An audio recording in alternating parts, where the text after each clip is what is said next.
안녕하세요. 2024 상반기 캐나다 통신원 김보미입니다.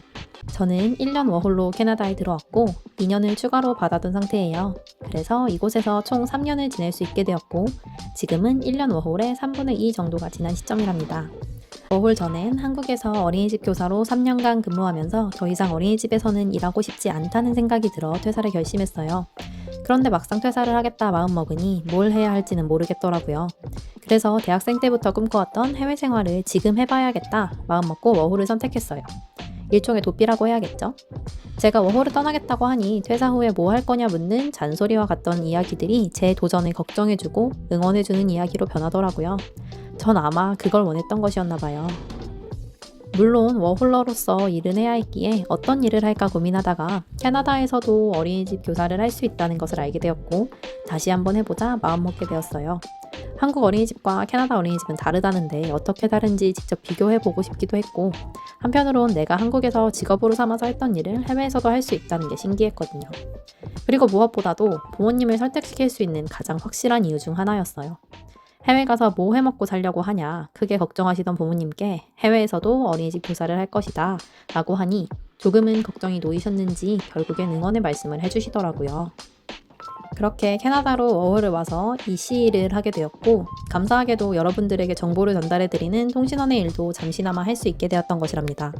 근데 막상 이곳에서 일을 해보고 나니 이제 한국에서는 어린이집 교사를 다시는 못하겠구나 싶어졌어요. 다양한 이유가 있긴 하지만 이렇게만 해도 충분히 아이들은 잘 크는데 한국 어린이집은 너무 유난 떤다는 느낌이 더 강하게 들어서라고 하면 이해가 되실까요? 아무튼 저는 한국에서 어린이집 교사를 다시 할 자신이 없어졌어요. 그래서 다른 일을 해야겠다 더 다짐하게 되었죠. 그런데 도저히 뭘 해야 될지 모르겠더라고요. 그 덕분에 요즘 한창 진로를 고민하던 학생으로 돌아간 기분이네요. 아마 저의 이런 고민은 워홀이 끝나는 시점까지도 마무리되지 않을지도 모르겠어요. 그래서 이런 이야기를 나누는 것이 무슨 의미가 있을까 하다가 혹시 나와 같은 생각을 하고 있는 워홀러가 어딘가에는 있지 않을까 하는 마음으로 이렇게 주저리 이야기해 보았답니다. 제가 이런 고민을 하는 과정에서 가장 힘들다고 느꼈던 것이 나만 이런 생각을 하고 있는 게 아닐까 하는 것이었거든요. 다른 사람들은 다 미래를 설계하고 사는 사람들 같이 보였고 이런 고민은 나만 하는 것 같다는 느낌을 받을 때 참 힘들더라고요. 그런데 다른 곳에서 워홀을 하고 있는 친구와 얼마 전에 연락을 하게 되었어요. 그러다 친구도 비슷한 고민을 하고 있다는 것을 알게 되었죠. 어쩌면 이런 고민을 하는 것이 당연한 것일 텐데 홀로 불안감에 쌓여 그 사실을 잠시 잊었다가 친구와의 대화를 통해 새삼 깨닫게 되니 그게 얼마나 위로가 되던지. 그래서 혹시나 누군가 저와 같은 고민을 하고 계신 워홀러가 있다면 이런 고민을 하는 게 혼자가 아니라고 말하는 것만으로도 조금의 위로와 응원이 되지 않을까 하는 마음에 조심스럽게 털어놓아 보았습니다.